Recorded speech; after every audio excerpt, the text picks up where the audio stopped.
Okay, so a lot of people, when they think of Dracula, or maybe just horror or Halloween in general, might think about Transylvania. Now, you might be surprised by the actual crazy story behind why you think that. For those who don't know, this is where Romania is. Back in the day, it was split into three countries. This was Transylvania, this was Wallachia. Now, Vlad the Impaler, the inspiration for Dracula, was the ruler of Wallachia, not Transylvania. He never had anything to do with Transylvania. Why do you think that is? Was it because Bram Stoker didn't do his homework, or that Transylvania had more of a vampire myth, or that Transylvania was more popular? No. The actual story behind this is actually much more interesting and crazy. It involves conspiracy theories, Hungarian propaganda, and a lot of ethnic history, which I'll have to get to.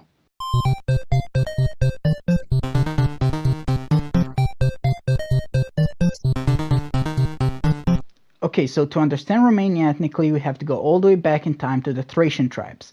Back then, this guy called Burebista gathered a bunch of Thracian tribes, a specific subdivision of those called the Dacian tribes, and united them and created the Dacian country.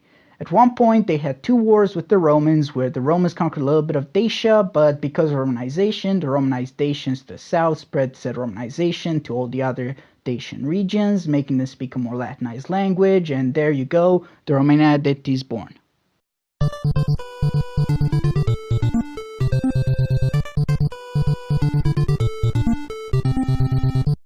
Okay, now Vlad was ruler of Wallachia, or how we call it, the Romanian country. It is internationally known though as Wallachia, so that's what I'm going to call it from now on. He was gifted to the Ottomans by his grandpa for a peace treaty, and then came back to rule Wallachia in a period of unrest, where coups and monarch assassinations were all the rage, and decided to stop all the tomfoolery by showing the world that he's not to be messed with, by impaling all of his political rivals with stakes. At one point, he used Hungarian reinforcements to help him recover the throne, which brings me to...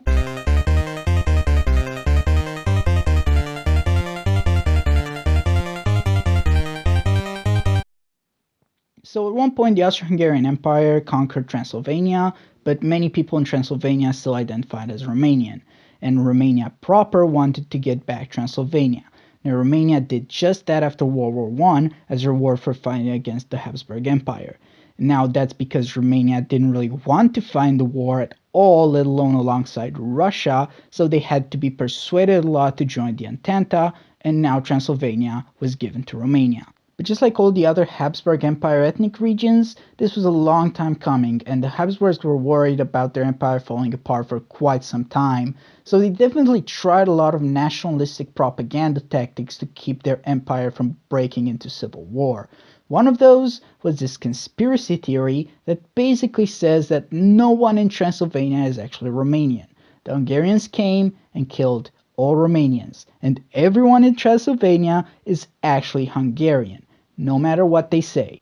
Now, you might very easily figure out that that's a crazy theory, but it still permeated the culture, and you might still find stores in Transylvania where the clerk does not want to serve you unless you ask them in Hungarian. So what does all of this have to do with Dracula? Well...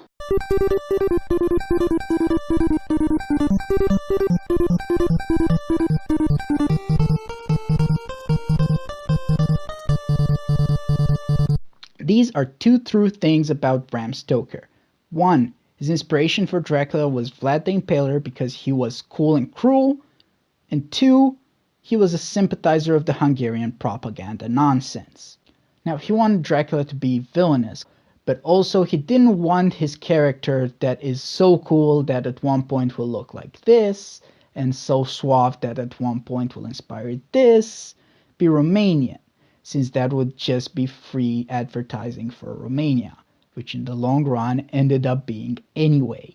So he put him in Transylvania, then still owned by the Habsburg Empire, and made Dracula Hungarian.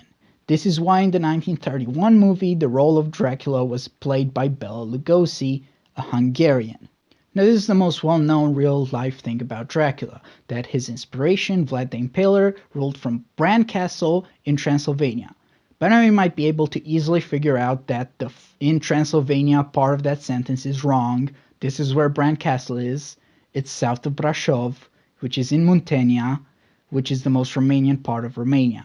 This is where the normal Romanian accent comes from, every other accent being considered regional. This is where the capital is, and this is where the rulers of Wallachia ruled from since ever. But then I tell you that even historically, the capitals of Wallachia were Bucharest, Târgoviște, Curtea de Argeș, and Câmpul Lung, never Brașov. And during Vlad the Impaler's time, the capital was still Bucharest. So you may wonder, why would a ruler of a country not rule from the capital and instead from a small castle in the mountains near an unrelated city? Well, he didn't. In fact, it is debated if Vlad ever stepped foot in Bran Castle. But Bran is still filled with Dracula iconography and haunted houses and tourist traps and everything. Where did Vlad actually rule from? Here, the old court, in the old town, in Bucharest. This place is the middle of the cultural center of Bucharest, with a billion restaurants, fast food places, bars, night bars, strip clubs, dance clubs, everything. This is the place where at night is constantly filled with young people, foreigners, and tourists that come here to experience the nightlife.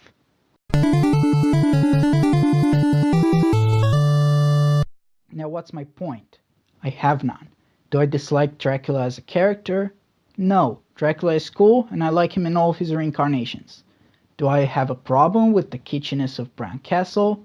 No. Bran Castle is a cool castle, not the coolest in Romania, but still pretty good. I like the constant Halloween fair in Bran. It's fun, and I'm sure it's very good for their economy. Do I have a problem with people not knowing about the old court? No. The old court is not that cool.